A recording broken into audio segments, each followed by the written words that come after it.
हिंदू सनातन धर्म को कोटि कोटि प्रणाम, हमारी ऋषि परंपरा को कोटि कोटि प्रणाम, कोटि कोटि प्रणाम। अब वो समय आ चुका है, इस भारी कलयुग में वो समय आ चुका है समझने के लिए, बहुत बहुत क्लियर माइंड हो जाने के लिए कि पूजा तन से की जाती है या मन से, या पूजा दोनों से की जाती है, तन से की जाती है और मन से। और इतना भारी टॉपिक है ना, तो इसको समझने के लिए हमें अपने संतों के नजदीक जाना होगा। हमने रामायण महाभारत का सहयोग लेना पड़ेगा। कहते हैं ना, जीवन में जब भी कठिनाई आ जाए, गीता महाभारत रामायण के शरण में पहुंच जाइए, मेरे कृष्ण मेरे गोविंद की कृपा हो जाएगी और सारी दुविधा समाप्त हो जाएगी। और रामायण में प्रसंग है, हर कोई जानता है, बहुत महाबली है, बहुत महाबली है, नाम है उसका रावण। रावण कौन है आप जानते हो? सब कोई जानते हैं, हिंदू सनातनी लोग रावण को हर कोई जानते हैं। एक पक्ष को भी जानते हैं, दूसरे पक्ष को भी जानते हैं। एक पक्ष वो रावण का ये है, वो ऋषि संतान है। उनके पिताजी जो है ना, बहुत बड़े ऋषि हैं। रावण के पिता बहुत बड़े ऋषि हैं। माँ उनकी राक्षसनी कुल से है, माँ राक्षसनी कुल से है। तो रावण में कहते हैं ना, माँ बाप दोनों का संयोजन हुआ है। तो रावण में दोनों की शक्तियां हैं, ऋषि परंपरा की भी शक्तियां हैं और राक्षस कुल की भी संपत्ति है उसके पास। उसने दोनों प्रकार की संपत्ति माँ बाप से अर्जित की है भैया। तभी तो रावण मेरे भोले शिव शंकर का उससे बड़ा भक्त आज तक इस संसार में कोई हुआ भी नहीं है, ना होने वाला है। उसे कहते हैं रावण, जो वन में रहता है, जो जंगलों में रहता है, लेकिन नाम है उसका रावण। उसने शिव की ऐसी उपासना की है कि हिमालय पर्वत हिल गया है, मानसरोवर हिल गया है। मेरे भोले शिव शंकर के पूरे पर्वत को उठा लेता था भैया। उसकी पूजा होती थी, तन से पूजा होती थी। इतना विकराल रूप पूजा हो जाती थी कि अपने सिर की बलि देना शुरू कर देता था। एक सिर की बलि देता था, मेरे भगवान प्रसन्न होते थे, दूसरा सिर दे देते थे, उसको दूसरे सिर को देता था। लगातार वो यही किया करते थे, रक्तों की बलि, राक्षसों की बलि, जानवरों की बलि, कितने प्रकार के मनुष्यों की बलि दिया करता था। वो रावण था, तन से बहुत पूजा करता था भैया, तन से बहुत पूजा करता था। एक ही कमजोरी हो गई रावण से, उसने मन से कभी नहीं स्वीकार किया भोले शिव शंकर के, मन से बहुत कभी स्वीकार नहीं किया। मेरे भोले शिव शंकर भी परेशान हो गए। अरे भक्त है भैया, भक्त, क्योंकि भगवान की ये तो शर्त है, जिस भी तरीके से मेरा भक्त जो है मुझे मान ले, जिस भी तरीके से। मेरे भोले शिव शंकर खुद परेशान हो गए। और जब भी भोले शिव शंकर परेशान होते हैं ना, तो किसकी शरण में जाते हैं? मेरे विष्णु की शरण में जाते हैं, क्योंकि विष्णु उनके आराध्य हैं। इस संसार का निर्माण ही ब्रह्मा विष्णु महेश से हुआ है। ब्रह्मा का निर्माण, दुनिया को सृजन करना है। हम सब ब्रह्मा की संतान हैं, लेकिन इस दुनिया चलेगी कैसे, मेंटेनेंस कैसे होगा? कहते हैं ना, कोई सामान खरीदना तो बहुत आसान है, उसको मेंटेन करना बहुत डिफिकल्ट है। वहां विष्णु ने जवाबदारी ली है भैया। पूरे संसार के पालनहार है, सृजनकार ब्रह्मा है, पालनकार मेरे विष्णु है। तभी तो संसार बहुत अच्छे तेज गति से चलता है। और जब कोई प्रॉब्लम आती है ना, भोले शिव शंकर को याद किया जाता है। जहां भी तहस नहस बचानी है ना, जहां भी पाप बढ़ जाए, अधर्म बढ़ जाए, मोरे भोले शिव शंकर आते हैं। पाप बढ़ गया है, रावण ने तो शिव को प्रसन्न कर लिया, शिव बाधित हो गए, बंद गए हैं रावण के तन की पूजा में। क्या करे, भगवान भी भक्त के आगे नतमस्तक हो जाते हैं। मेरे भोले शिव शंकर पहुंचे हैं विष्णु के दरबार। देख रहे हो ना, मेरे भोले शिव शंकर कह रहे हैं, मेरे विष्णु मेरे कृष्ण मेरे गोविंद, गलती हो गई हमसे, सारे वरदान ले गया ब्रह्मा और शिव से।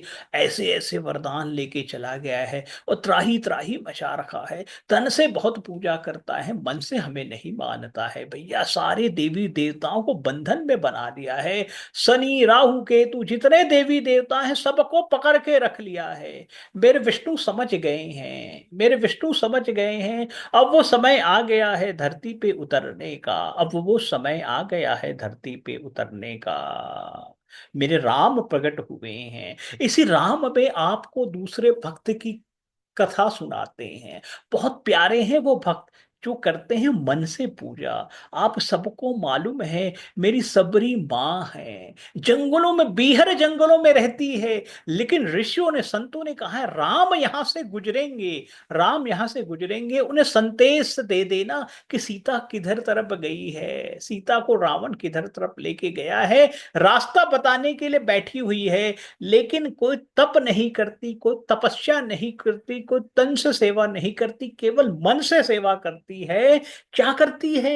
एक झोपड़ पट्टी में रहती है, झाड़ू लेती है। घर में क्या है? घर में होता है ना, पहले के जमाने में आम का, बेर का, जामुन का सब पेड़ हुआ करता था, उसकी पत्तियां क्या होती है, झड़ जाती हैं। सुबह सुबह उन पत्तियों को साफ करती हैं, गोबर का लेप लगाती हैं, और मीठे मीठे जो बेर के जो फल होते हैं उनको चुनती है। क्योंकि बुढ़ापा एज है, 80-90 साल की हो गई है, पेड़ से वो चढ़ के फल नहीं निकाल सकती, तो नीचे जो फल गिरते हैं ना उसी को लेते जाती है। और एक छोटे से पात्र होते हैं, दोना होता है उस जमाने में, दोने में रखती जाती है, धोती है, और याद करती है मेरे राम आएंगे तो उनको समर्पण करूंगी।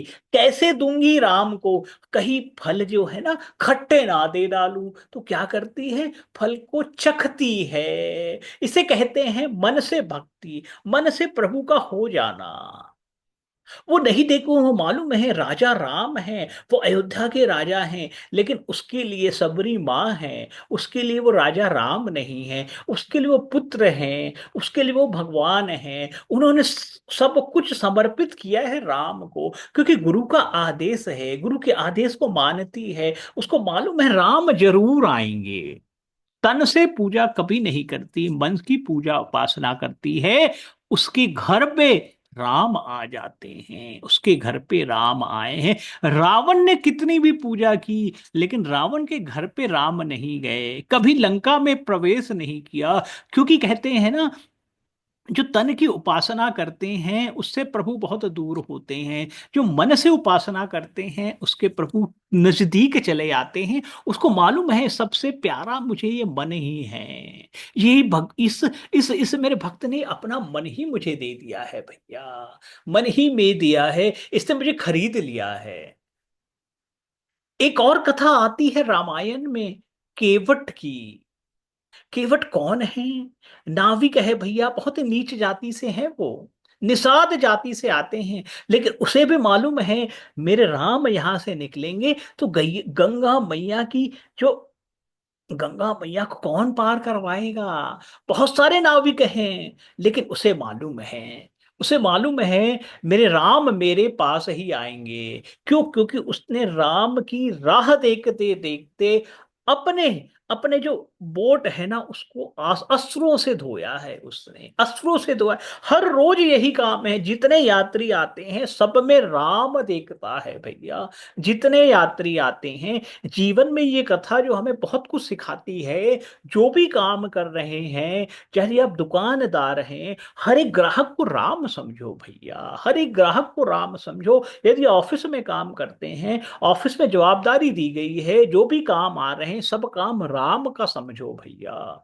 जितने काम, और घर में जो माताएं बहनें गृहिणी जो घर में खाना बना रही है, सब मेरे राम के लिए खाना बनाइए भैया, प्रभु आ जाएंगे भैया। घर वाले तो पाएंगे ही, प्रसादी पाएंगे, लेकिन प्रभु के चरणों में समर्पित हो जाएगा। आप कुछ भी काम कर रहे हैं, चाहे चौकीदार हैं, कहीं खड़ रहे हुए हैं ना, तो भी राममय जीवन बिताइए हर पल। यदि आप पुलिस पे हैं, सेना में हैं, हर जगह राममय जीवन को देखते चले जाइए। आपकी पूजा, आपकी पूजा भगवान को समर्पित हो जाएगी। इसका जो प्रसादी मिलेगी ना, जीवन तर तर हो जाएगा। आपकी 21 पीढ़ी तर जाएगी भैया।